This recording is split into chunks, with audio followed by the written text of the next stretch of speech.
اور مومن کب مایوس ہوتا ہے؟ وہی مومن کو مایوس ہونے کی ضرورت نہیں ہے۔ لا تقنطوا من رحمت اللہ، اللہ کی رحمت سے نا امید مت ہو۔ ارے وہ اللہ جس نے آسمان بنایا، زمین بنائی، چاند سورج بنائے، اسی زمین پر جو ساری نعمتیں وہ ہمارے لیے بنائی ہیں، اور یہ نظام دنیا اور یہ نظام کائنات کا جب تک باقی ہے، جب تک اس روئے زمین پر اللہ اللہ کہنے والا باقی ہے، یہ آسمان اور زمین اگر باقی ہے تو ہمارے اور آپ کی وجہ سے ہے، امت محمدیہ کی وجہ سے ہے۔ تو ہمیں دوستو قرآن اور سنت کی قدر کرنی چاہیے۔ اللہ تبارک و تعالی قرآن و سنت کی حفاظت کرنے کی ہم سب کو توفیق عطا فرمائے۔ وہ اللہ ہمارا محتاج نہیں ہے، ہم محتاج ہیں۔ اللہ نے جو فرمایا ہے وَإِن تَتَوَلَّوْا يَسْتَبْدِلْ قَوْمًا غَيْرَكُمْ، اگر تم رغبتاً اختیار کرو گے وہ دوسروں کو ہدایت دے گا، اور ہدایت دے کر ان سے اپنی دین کی حفاظت کا کام لے گا۔ ارے بیت اللہ کی حفاظت اس نے کس سے کرائی تھی؟ بولو، ابرہہ جب لشکر لے کر آیا تھا تو اللہ نے کسی انسان سے حفاظت نہیں کرائی، اللہ نے ابابیل کو بھیجا تھا اور ابابیل کے ذریعے سے حفاظت کرائی تھی۔ نمرود جب حضرت ابراہیم علیہ السلام کے سامنے آیا تھا تو نمرود کو اللہ تبارک و تعالیٰ نے شکست کس کے ذریعے سے دی؟ ایک لنگڑے مچھر کے ذریعے سے شکست دی۔ معلوم ہے کچھ نہیں۔ جب حضرت موسیٰ علیہ السلام کے سامنے فرعون آیا تھا، اللہ نے پانی کو ذریعہ بنایا تھا۔ وہ اللہ ہمارا محتاج نہیں ہے۔ ہمیں ضرورت ہے کہ ہم ان اسلامی قلعوں کی حفاظت کے لیے کمر بستہ ہوں اور شانہ بشانہ مل کر چلیں۔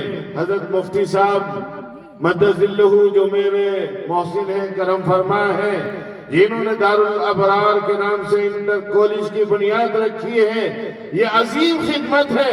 بلکہ میں تو یہ کہنا چاہ رہا تھا لائق انٹر کالج، بہرحال دارالابرار انٹر کالج ہے۔ اب اس میں یہ جو مدرسہ ہے اور انٹر کالج ہے، اور حضرت مولانا محب اللہ صاحب مدذلہ نے میرے دل کی پوری ترجمانی کر دی ہے۔ میں اتنی بات کہہ کے ختم کرتا ہوں اور ایک نصیحت حضرت محی السنہ کی سنا کر بات ختم کروں گا۔ حضرت محی السنہ فرمایا کرتے تھے اگر تم جو حالات سامنے ہیں ان کا اگر تم مقابلہ کر سکتے ہو تو 3 چیزوں پر عمل کر لو۔ حضرت فرمایا کرتے تھے نمبر 1 قرآن کو اپنا لو، جو پیغام دیا حضرت شاہ ولی اللہ صاحب، حضرت محمود رسول صاحب مالٹا کی جیل سے کہ مکاتب دینیہ قائم کر لو۔ حضرت فرماتے تھے کہ قرآن کو اپنا لو اور قرآن پر عمل کرو، قرآن کو سیکھو اور اپنی اولادوں کو قرآن کو سکھاؤ۔ ایک تو یہ کام کر لو، قرآن کی تلاوت کرو، قرآن پر عمل کرو، اور دوسرا کام حضرت فرماتے تھے سنتوں کو یاد کرو، سنتوں کو یاد کر کے سنتوں پر عمل کرو، اپنے گھروں کو سنی بناؤ، اپنی مسجدوں کو سنی بناؤ، اپنے اداروں کو سنی بناؤ، ایک سنت پر عمل کرو۔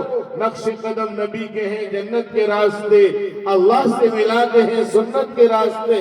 اور میرے آقا حضرت نبی کریم صلی اللہ علیہ وسلم نے یہی وصیت فرمائی کہ حجۃ الوداع کے موقع پر ان قربانیوں سے صحابہ نے جو مکے میں قربانیاں دی، مدینے میں قربانیاں دی ہیں، ان قربانیوں سے یہ دین تم تک پہنچا ہے۔ اگر اس دین کو باقی رکھنا چاہتے ہو تو میں تمہارے درمیان قرآن اور سنت کو چھوڑتے جا رہا ہوں۔ جب تم قرآن اور سنت پر عمل کرتے رہو گے لن تضلوا، کبھی بھی سرگردہ اور پریشان نہیں ہوگے۔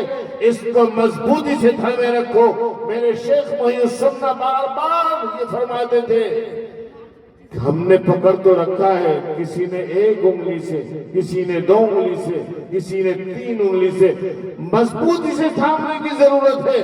وَاعْتَصِمُوا بِحَبْلِ اللَّهِ جَمِيعًا، مضبوطی سے تھامو۔ سنتوں پر تیسری بات حضرت فرماتے تھے گناہوں کو چھوڑو۔ اگر ہم اپنی زندگیوں کا جائزہ لیں تو قرآن سے دور، سنتوں سے دور اور گناہوں پہ گناہ کرتے چلے جا رہے ہیں۔ جب ہم گناہ کریں گے نافرمانی، ایسے ایسے گناہ پچھلی قوموں پر اللہ نے آسمان سے پتھر برسا دیے، ایسے ایسے گناہ اللہ ان بستی کو فرشتوں کے ذریعے سے اٹھوایا اور نیچے گرا دیا۔ ایسے ایسے گناہوں میں اگر اللہ کے رسول صلی اللہ علیہ وسلم دعا کا فرماتے، اے اللہ اجتماعی عذاب میری امت پر نہ نازل فرمانا، تو کبھی کہ ہم ہلاک ہو گئے ہوتے۔ نبی پاک صلی اللہ علیہ وسلم کی دعا کی برکت سے، ان کی دعا کے صدقے میں ہم اور آپ بچے ہوئے ہیں۔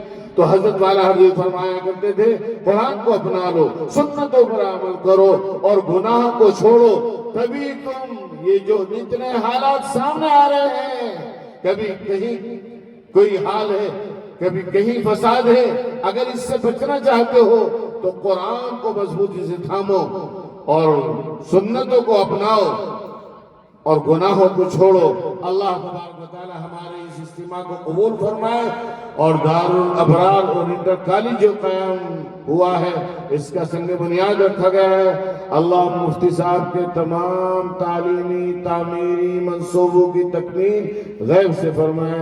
وآخر دعوانا میں نہیں کرنا چاہتا۔ ماشاءاللہ، بارک اللہ، محل لگا دیا آپ نے۔